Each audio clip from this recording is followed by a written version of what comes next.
नमस्कार। मुंशी प्रेमचंद की कहानी पछतावा एक मार्मिक कथा है जो मनुष्य की भावनाओं, आत्मनिरीक्षण और अपने किए हुए कर्मों पर पश्चात्ताप की गहन अनुभूति को उजागर करती है। कहानी का मुख्य पात्र अपने जीवन के महत्वपूर्ण निर्णयों पर पुनर्विचार करता है और अपने भूतकाल के गलतियों का एहसास करते हुए एक मानसिक द्वंद्व में उलझा रहता है। प्रेमचंद ने अपनी सूक्ष्म लेखन शैली से मनुष्य की आत्मा के भीतर छिपे संवेदनाओं और असमंजस को जीवंत बना दिया है।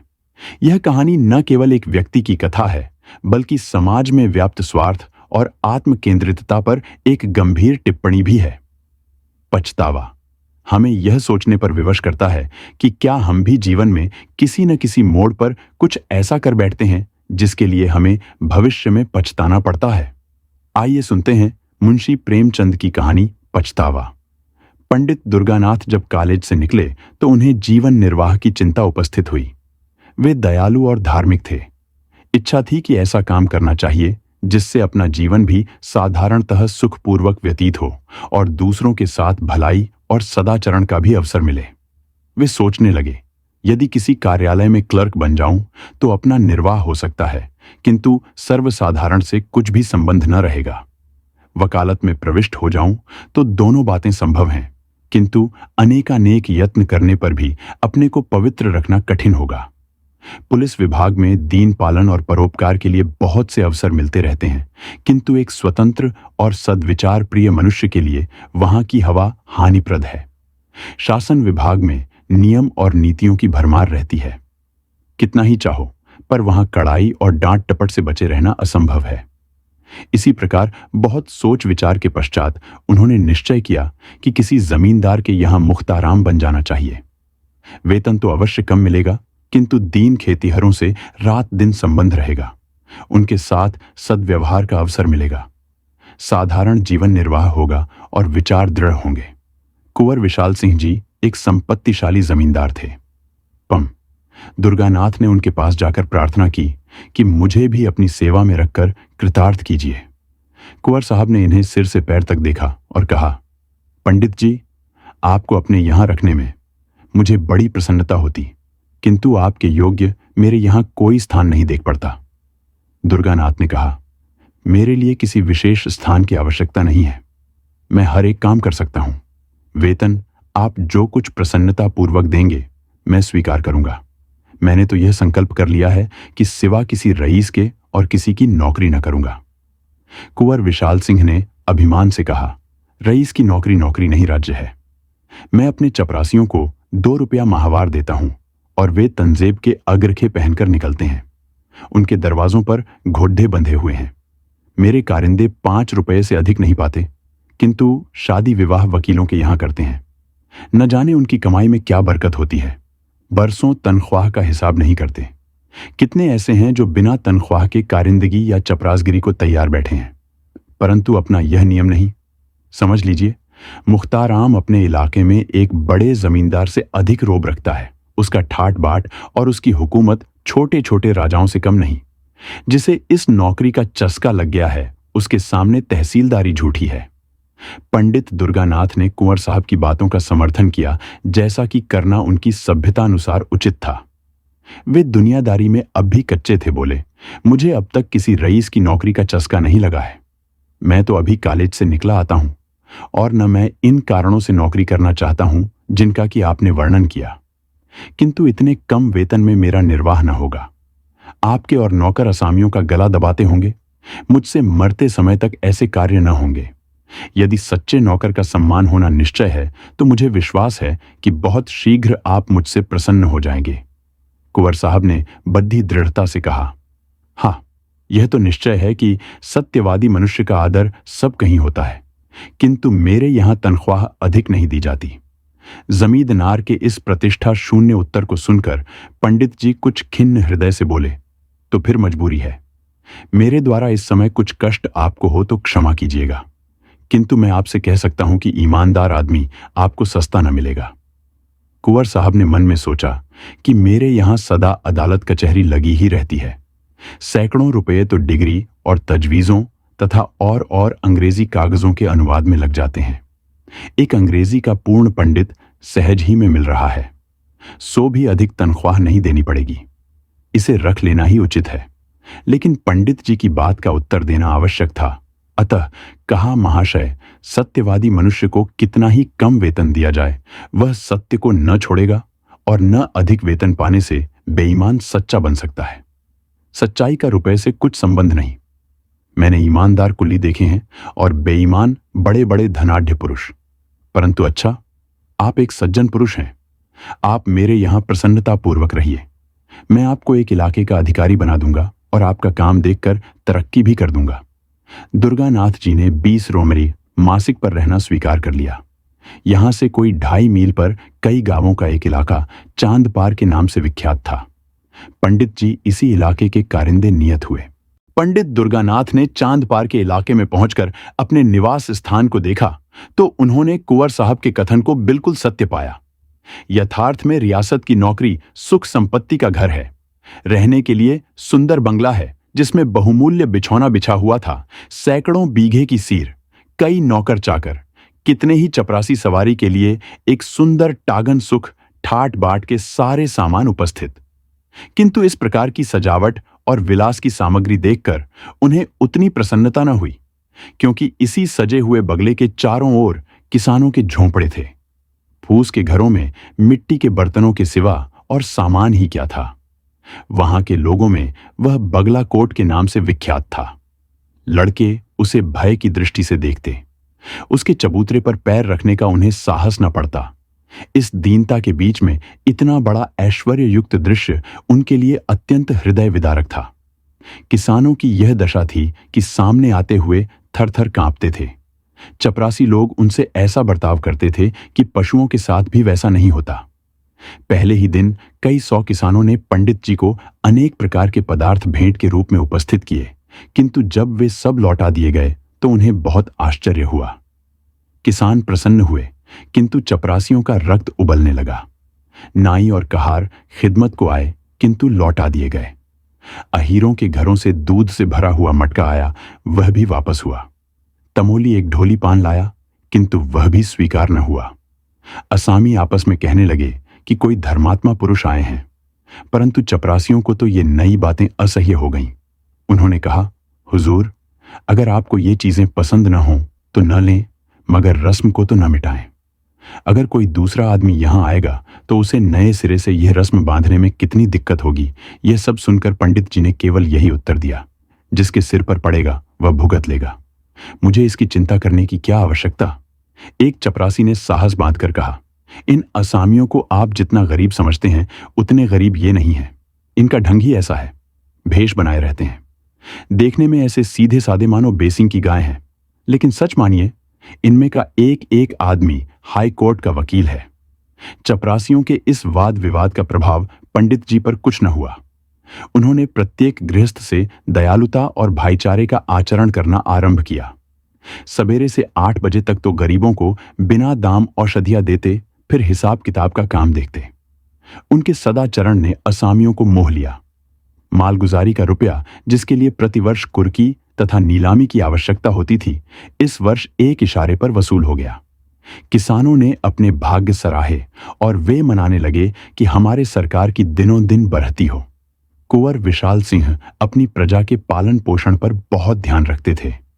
वे बीज के लिए अनाज देते और मजूरी और बैलों के लिए रुपए। फसल कटने पर 1 का डेर वसूल कर लेते। चांद पार के कितने ही असामी इनके आरणी थे। चौथ का महीना था। फसल कट कट कर खलियानों में आ रही थी। खलियान में से कुछ अनाज घर में आने लगा था। इसी अवसर पर कुंवर साहब ने चांद पार वालों को बुलाया और कहा, हमारा अनाज और रुपया बेबाक कर दो। ये चौथ का महीना है, जब तक कड़ाई न की जाए तुम लोग डकार नहीं लेते। इस तरह काम नहीं चलेगा। बूढ़े मलूका ने कहा, सरकार, भला असामी कभी अपने मालिक से बेबाक हो सकता है।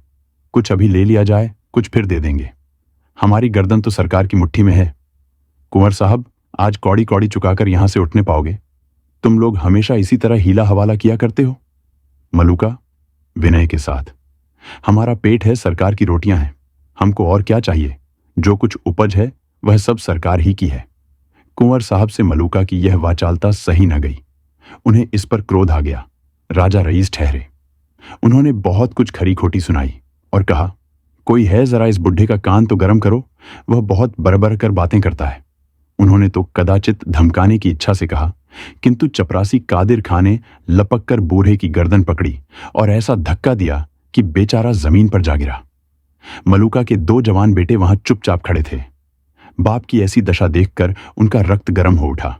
वे दोनों झपटे और कादिर खां पर टूट पड़े। धमाधम शब्द सुनाई पड़ने लगा। खां साहब का पानी उतर गया, साफा अलग जा गिरा। अचकन के टुकड़े टुकड़े हो गए, किंतु जबान चलती रही। मलूका ने देखा बात बिगड़ गई। वह उठा और कादिर खां को छुड़ाकर अपने लड़कों को गालियां देने लगा। जब लड़कों ने उसी को डांटा तब दौड़कर कुंवर साहब के चरणों पर गिर पड़ा। पर बात यथार्थ में बिगड़ गई थी। बूढ़े के इस विनीत भाव का कुछ प्रभाव न हुआ। कुंवर साहब की आंखों से मानो आग के अंगारे निकल रहे थे। वे बोले, बेईमान आंखों के सामने से दूर हो जा, नहीं तो तेरा खून पी जाऊंगा।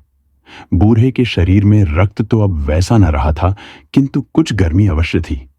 समझता था कि ये कुछ न्याय करेंगे, परंतु यह फटकार सुनकर बोला, सरकार, बुढ़ापे में आपके दरवाजे पर पानी उतर गया और तिस पर सरकार हम ही को डांटते हैं। कुंवर साहब ने कहा, तुम्हारी इज्जत अभी क्या उतरी है, अब उतरेगी। दोनों लड़के सरोष बोले, सरकार, अपना रुपया लेंगे कि किसी की इज्जत लेंगे? कुंवर साहब, ऐंठ कर रुपया पीछे लेंगे, पहले देखेंगे कि तुम्हारी इज्जत कितनी है। चांद पार के किसान अपने गांव पर पहुंचकर पंडित दुर्गानाथ से अपनी राम कहानी कह ही रहे थे कि कुंवर साहब का दूत पहुंचा और खबर दी कि सरकार ने आपको अभी अभी बुलाया है।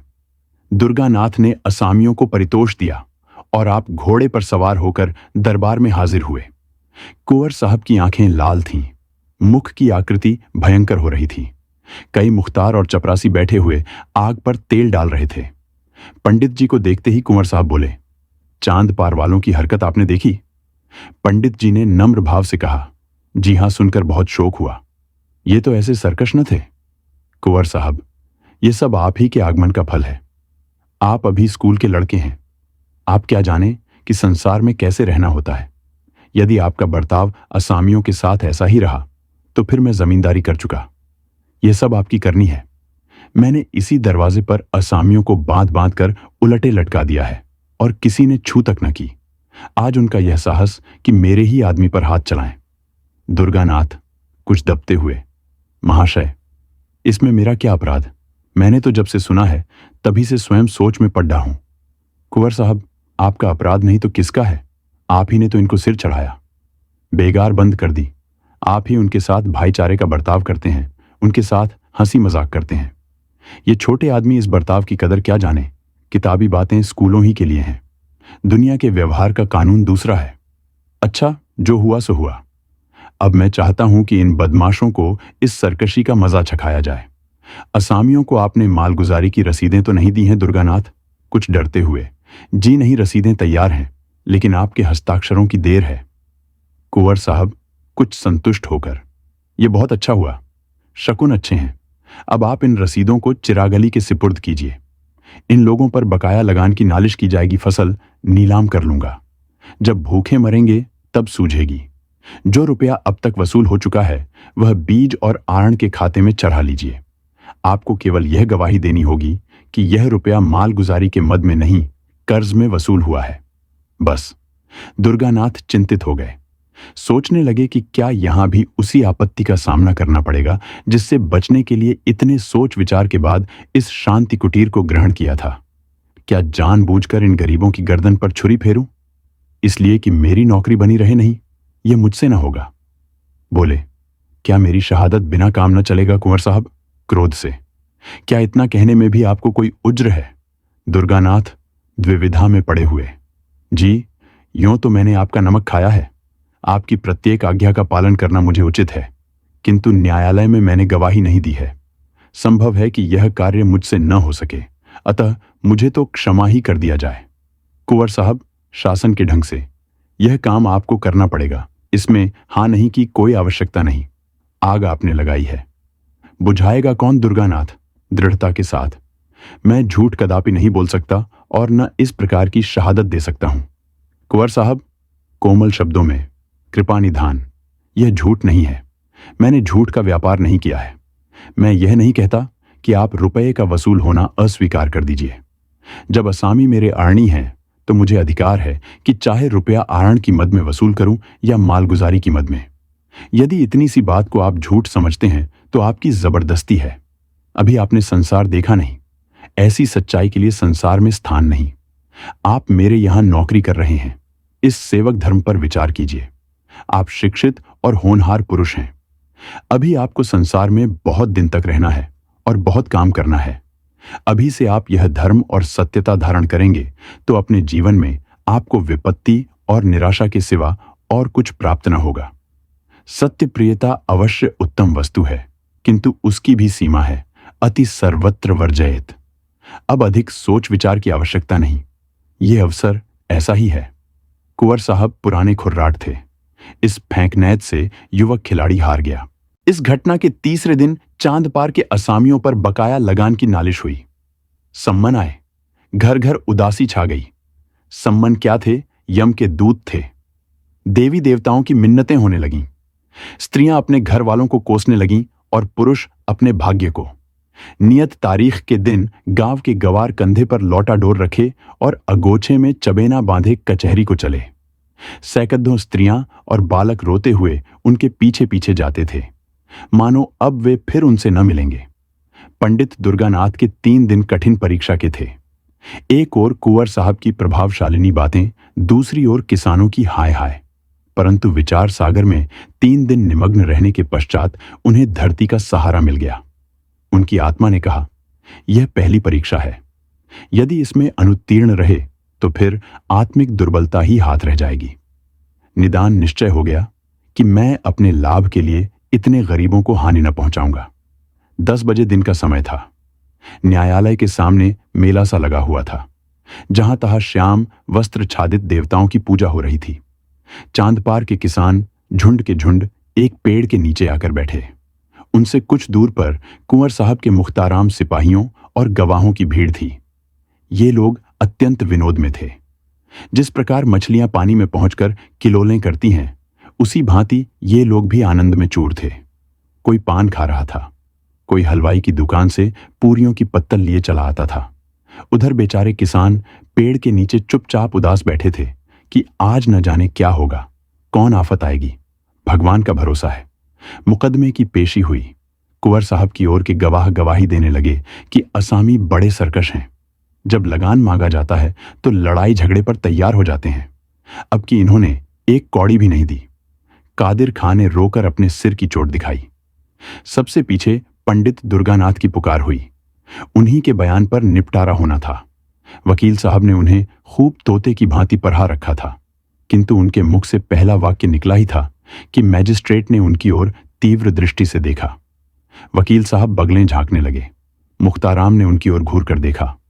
अहलमद पेशकार आदि सब के सब उनकी ओर आश्चर्य की दृष्टि से देखने लगे। न्यायाधीश ने तीव्र स्वर से कहा, तुम जानते हो कि मैजिस्ट्रेट के सामने खड़े हो दुर्गानाथ? दृढ़तापूर्वक, जी हां, भली भांति जानता हूं। न्याया, तुम्हारे ऊपर असत्य भाषण का अभियोग लगाया जा सकता है। दुर्गानाथ, अवश्य यदि मेरा कथन झूठा हो। वकील ने कहा, जान पड़ता है किसानों के दूध, घी और भेंट आदि ने यह काया पलट कर दी है। और न्यायाधीश की ओर सार्थक दृष्टि से देखा। दुर्गानाथ, आपको इन वस्तुओं का अधिक तजुर्बा होगा। मुझे तो अपनी रूखी रोटियां ही अधिक प्यारी हैं। न्यायाधीश तो इन असामियों ने सब रुपया बेबाक कर दिया है दुर्गानाथ जी। हां, इनके जिम्मे लगान की एक कौड़ी भी बाकी नहीं है। न्यायाधीश रसीदें क्यों नहीं दी? दुर्गानाथ, मेरे मालिक की आज्ञा। मैजिस्ट्रेट ने नालिशें डिसमिस कर दी।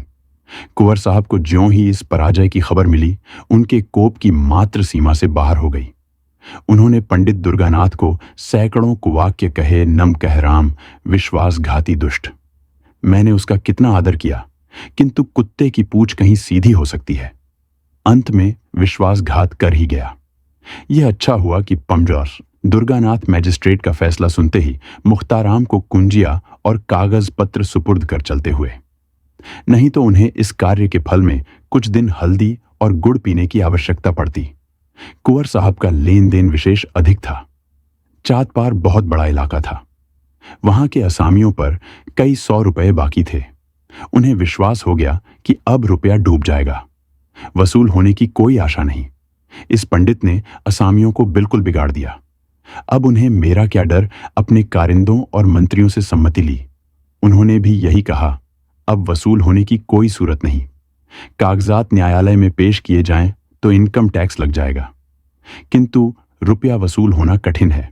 उज्रदारियां होंगी, कहीं हिसाब में कोई भूल निकल आई तो रही सही साख भी जाती रहेगी और दूसरे इलाकों का रुपया भी मारा जाएगा।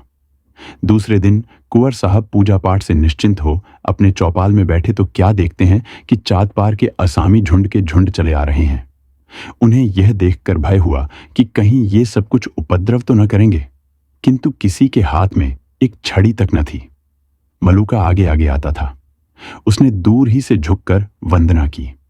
ठाकुर साहब को ऐसा आश्चर्य हुआ मानो वे कोई स्वप्न देख रहे हों।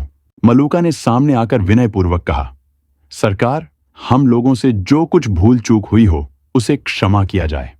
हम लोग सब हुजूर के चाकर हैं। सरकार ने हमको पाला पोसा है, अब भी हमारे ऊपर यही निगाह रहे। कुंवर साहब का उत्साह बढ़ा। समझे कि पंडित के चले जाने से इन सबों के होश ठिकाने हुए हैं। आज किसका सहारा लेंगे? उसी खुर्राट ने इन सबों को बहका दिया था। कड़क कर बोले, वे तुम्हारे सहायक पंडित कहाँ गए? वे आ जाते तो जरा उनकी खबर ली जाती। यह सुनकर मलूका की आंखों में आंसू भर आए। वह बोला, सरकार, उनको कुछ न कहें। वे आदमी नहीं, देवता थे। जवानी की सौगंध है जो उन्होंने आपकी कोई निंदा की हो। वे बेचारे तो हम लोगों को बार बार समझाते थे कि देखो, मालिक से बिगाड़ करना अच्छी बात नहीं। हमसे कभी एक लोटा पानी के रवादार नहीं हुए। चलते चलते हमसे कह गए कि मालिक का जो कुछ तुम्हारे जिम्मे निकले चुका देना। आप हमारे मालिक हैं, हमने आपका बहुत खाया पिया है। अब हमारी यही विनती सरकार से है कि हमारा हिसाब किताब देखकर जो कुछ हमारे ऊपर निकले बताया जाए। हम एक एक कौड़ी चुका देंगे, तब पानी पिएंगे। कुंवर साहब प्रसन्न हो गए। इन्हीं रुपयों के लिए कई बार खेत कटवाने पड़े थे, कितनी बार घरों में आग लगवाई, अनेक बार मारपीट की, कैसे कैसे दंड दिए। आज ये सब आपसे आप सारा हिसाब किताब साफ करने आए हैं। ये क्या जादू है? मुख्ताराम साहब ने कागजात खोले और असामियों ने अपनी अपनी पोटलियां, जिसके जिम्मे जितना निकला बेकान पूछ हिलाए उतना द्रव्य सामने रख दिया। देखते देखते सामने रुपयों का ढेर लग गया। 600 रुपया बात की बात में वसूल हो गया। किसी के जिम्मे कुछ बाकी न रहा। यह सत्यता और न्याय की विजय थी। कठोरता और निर्दयता से जो काम कभी न हुआ, वह धर्म और न्याय ने पूरा कर दिखाया। जब से ये लोग मुकदमा जीत आए, तभी से उनको रुपया चुकाने की धुन सवार थी। पंडित जी को वे यथार्थ में देवता समझते थे। रुपया चुका देने के लिए उनकी विशेष आज्ञा थी। किसी ने बैल, किसी ने गहने बंधक रखे। यह सब कुछ सहन किया, परंतु पंडित जी की बात न टाली। कुंवर साहब के मन में पंडित जी के प्रति जो बुरे विचार थे, सब मिट गए। उन्होंने सदा से कठोरता से काम लेना सीखा था। उन्हीं नियमों पर वे चलते थे। न्याय तथा सत्यता पर उनका विश्वास न था, किंतु आज उन्हें प्रत्यक्ष देख पट दिया कि सत्यता और कोमलता में बहुत बड़ी शक्ति है। ये असामी मेरे हाथ से निकल गए थे। मैं इनका क्या बिगाड़ सकता था? अवश्य वह पंडित सच्चा और धर्मात्मा पुरुष था। उसमें दूरदर्शिता न हो, काल ज्ञान न हो, किंतु इसमें संदेह नहीं कि वह निःस्पृह और सच्चा पुरुष था। कैसी ही अच्छी वस्तु क्यों न हो, जब तक हमको उसकी आवश्यकता नहीं होती, तब तक हमारी दृष्टि में उसका गौरव नहीं होता।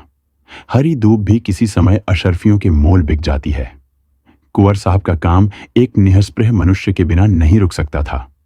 अतएव पंडित जी के इस सर्वायत्तम कार्य की प्रशंसा किसी कवि की कविता से अधिक न हुई। चांद पार के असामियों ने तो अपने मालिक को कभी किसी प्रकार का कष्ट न पहुंचाया, किंतु अन्य इलाकों वाले असामी उसी पुराने ढंग से चलते थे। उन इलाकों में रगड़ झगड़ सदैव मची रहती थी। अदालत, मार पीट, डांट टपट सदा लगी रहती थी। किंतु ये सब तो जमींदार के श्रृंगार हैं। बिना इन सब बातों के जमींदारी कैसी? क्या दिन भर बैठे बैठे वे मक्खियां मारें? कुंवर साहब इसी प्रकार पुराने ढंग से अपना प्रबंध संभालते जाते थे। कई वर्ष व्यतीत हो गए। कुंवर साहब का कारोबार दिनों दिन चमकता ही गया। यद्यपि उन्होंने 5 लड़कियों के विवाह बड़ी धूमधाम के साथ किए, परंतु तिस पर भी उनकी बरहती में किसी प्रकार की कमी न हुई। हाँ, शारीरिक शक्तियां अवश्य कुछ कुछ ढीली पड़ती गईं। बड़ी भारी चिंता यही थी कि इतनी बड़ी संपत्ति और ऐश्वर्य को भोगने वाला कोई उत्पन्न न हुआ। भांजे भतीजे और नवासे इस रियासत पर दांत लगाए हुए थे। कुंवर साहब का मन अब इन सांसारिक झगड़ों से फिरता जाता था। आखिर यह रोना धोना किसके लिए अब उनके जीवन नियम में एक परिवर्तन हुआ। द्वार पर कभी कभी साधु संत धूनी रमाए हुए देख पढ़ते, स्वयं भगवद गीता और विष्णु सहस्त्रनाम पढ़ाते थे। पारलौकिक चिंता अब नित्य रहने लगी। परमात्मा की कृपा और साधु संतों के आशीर्वाद से बुढ़ापे में उनको एक लड़का पैदा हुआ। जीवन की आशाएं सफल हुईं, पर दुर्भाग्यवश पुत्र के जन्म ही से कुंवर साहब शारीरिक व्याधियों से ग्रस्त रहने लगे। सदा वैद्यों और डॉक्टरों का तांता लगा रहता था, लेकिन दवाओं का उल्टा प्रभाव पड़ता। ज्यों त्यों करके उन्होंने 2.5 वर्ष बिताए। अंत में उनकी शक्तियों ने जवाब दे दिया। उन्हें मालूम हो गया कि अब संसार से नाता टूट जाएगा। अब चिंता ने और धर दबाया। यह सारा माल असबाब, इतनी बड़ी संपत्ति किस पर छोड़ जाऊं। मन की इच्छाएं मन ही मन रह गईं। लड़के का विवाह भी न देख सका। उसकी तोतली बातें सुनने का भी सौभाग्य न हुआ। हाय, अब इस कलेजे के टुकड़े को किसे सौंपूं जो इसे अपना पुत्र समझे। लड़के की मां स्त्री जाति न कुछ जाने न समझे। उससे कारबार सफलना कठिन है। मुख्ताराम गुमाश्ते कारिंदे कितने हैं, परंतु सब के सब स्वार्थी विश्वासघाती। एक भी ऐसा पुरुष नहीं जिस पर मेरा विश्वास जमे। कोर्ट ऑफ वार्ड्स के सुपुर्द करूं तो वहां भी वे ही सब आपत्तियां। कोई इधर दबाएगा, कोई उधर। अनाथ बालक को कौन पूछेगा। हाय, मैंने आदमी नहीं पहचाना। मुझे हीरा मिल गया था, मैंने उसे ठीकरा समझा। कैसा सच्चा, कैसा वीर दृढ़ प्रतिज्ञ पुरुष था। यदि वह कहीं मिल जाए तो इस अनाथ बालक के दिन फिर जाएं। उसके हृदय में करुणा है, दया है। वह अनाथ बालक पर तरस खाएगा। हाँ, क्या मुझे उसके दर्शन मिलेंगे? मैं उस देवता के चरण धोकर माथे पर चढ़ाता, आंसुओं से उसके चरण धोता। वही यदि हाथ लगाए तो यह मेरी डूबती नाव पार लगे। ठाकुर साहब की दशा दिन पर दिन बिगड़ती गई। अब अंतकाल आ पहुंचा। उन्हें पंडित दुर्गानाथ की रट लगी हुई थी। बच्चे का मुंह देखते और कलेजे से एक आह निकल जाती।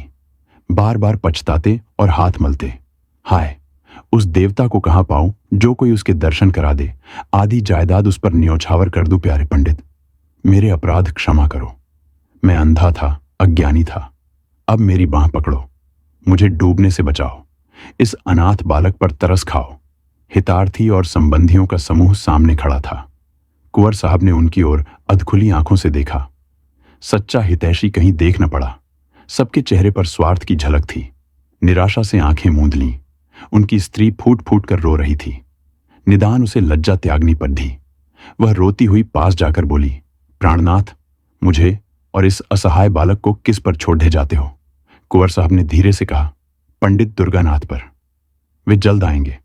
उनसे कह देना कि मैंने सब कुछ उनको भेंट कर दिया। यह अंतिम वसीयत है।